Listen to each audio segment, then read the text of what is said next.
ready, man. Let's get ready. Hold on, let me get my shit.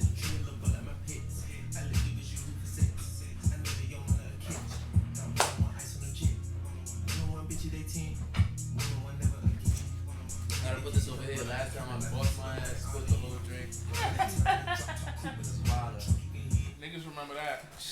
Yo, what's going on, YouTube? Yo, Wolf Den Sports back in the motherfucking building. Y'all, what's good, man? Hi guys. Con Wolf in the building. JD, Ty the Gun, man. What's good, man? What's going on, D? You're back with another motherfucking video. Third round starting. But before we get into them third rounds, we gotta speak on what happened before it got there. Game 7s, it was one in the Western Conference. It was one in the Eastern Conference. It was good. Beautiful to see. It was good. Both games, the Dallas one, not the Dallas one, the Minnesota and Denver. It was a turn of events. New York, Indiana was it had to happen.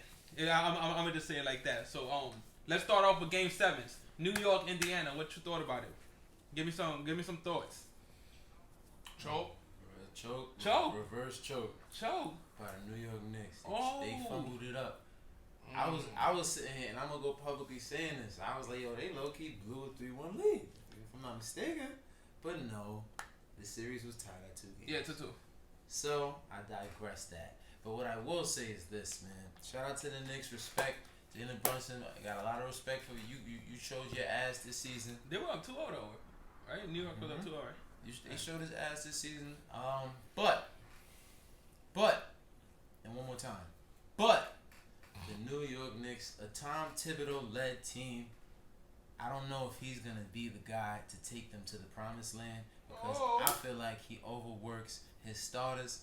Hence, Jalen Brunson didn't play anything under 40 minutes this whole season, bro. I get it, niggas is young, that's cool, but in the playoffs, when you're playing against Indiana who's running up and down, at some point, you're going to be gassed. And it showed. By game 4, game 5, he looked a little bit sluggish in his movements.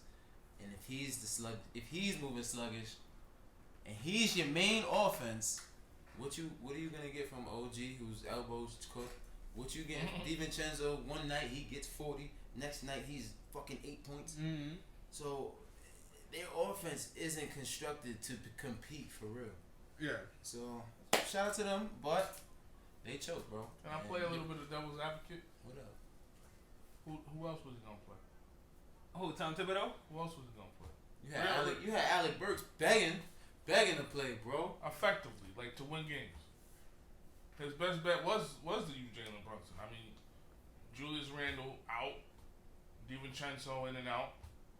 They dealt with a lot of injuries. Mitch too. And when the season finished for them, we found out Jalen Brunson has wrist surgery. He injured it last game. That last he injured it during Game 7. Yeah. I don't think they choked. I think they overachieved with the squad they had there. They was literally playing on one leg. Mitch went out, OG went out, Julius Randle went out, Bogey went out. Josh Hart was playing with and that I'm counting that more towards the last game because during the series he was okay. As far as Tom Thibodeau, maybe if it was in the regular season when he was playing on 40 minutes, maybe I could have got on his ass. But in the playoffs, if your main 5, and I'm talking about main 5, the people on the bench or the other people, like the role players, whatever, the 5 or the stars gotta be able to play 45. 45. You might not have to every night, but if the coach calls on you to do it, you gotta be able to play 45. Cause that's why they play you 30 minutes in the regular season. Yeah. Cause come playoff time, some coaches only play 8. Right. And some coaches go 9, 10 sometimes. And that's like maybe. And that's maybe that they go 9, 10. Most coaches go maybe 7, 8 in the playoffs. So your stars and your main players, your main role players and stars better be able to play 40, 42, 43. And I commend the Knicks. Like they overachieved. They weren't even supposed to be Game 7 up in the second round once all their stars went out with OG and all them other people. So shout out Knicks on a good season. I'm on y'all ass next season. Miami coming back. Shit, I'm wanted to add something to that though about Tibbs. Before you do, I don't want to get away from Indiana. Congratulations, Indiana, on moving on to the Eastern Conference Finals. Y'all did your job. Y'all played what was in front of you. They was on one leg. Y'all got through them.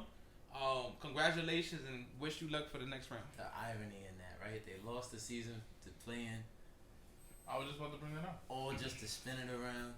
That's crazy. It is crazy. But I wanted to add to about Tibbs. Maybe, alright, cool. Your players should be playing high minutes in the playoffs. But I want to say something about when Denver lost against Minnesota. Something Mike Malone said in the press conference that is something to take heed of. And what he said was that this season they were battling to get to that second seed. They were battling to improve, as opposed to last year where they kind of could take their foot off the gas, gain some rest, heading into the playoffs. I felt like maybe that's what it should have been for the Knicks. Tibbs, you guys solidified you're in the playoffs. You clinched it by like mid-March. They didn't clinch the seed. They clinched it. I think last game against. Last game. Yeah, when Milwaukee lost and they won. So even worse. So the fact that you didn't clinch it, and you still shooting to go up second seed, second seed. I mean, he had to go for it. Yeah. He had to go for the second seed because that's how you guarantee home court advantage against most of the teams there except one. Like I said, like I don't got a problem with what Tom Thibodeau did. The Knicks fans like him. If they like him, then I mean, who am I to complain? Who am I to complain? If they like him, we weren't supposed to, but we'll get into that a little later. Coaching. Coaching's a big part. We know coaching is a big part of the playoffs, and he's one of them hard-nosed coaches. He's the type of coach they might have needed in Brooklyn. New York just got to him first, but Tom Thibodeau would have been in Brooklyn. He would have said coach over there. I couldn't help but know that you kind of smiled a little bit there. That's true. But still, Tibbs being your head coach. I never said Tibbs was a bad coach. I never said that. But what I will say is that sometimes I'm a little bit torn. If you guys know, Derrick Rose, Tom Thibodeau was his coach. These niggas was up by like 25, 20 something like that. MVP first round. To be fair, I mean he walked into the playoffs with half a roster. Right. So his legacy still stands.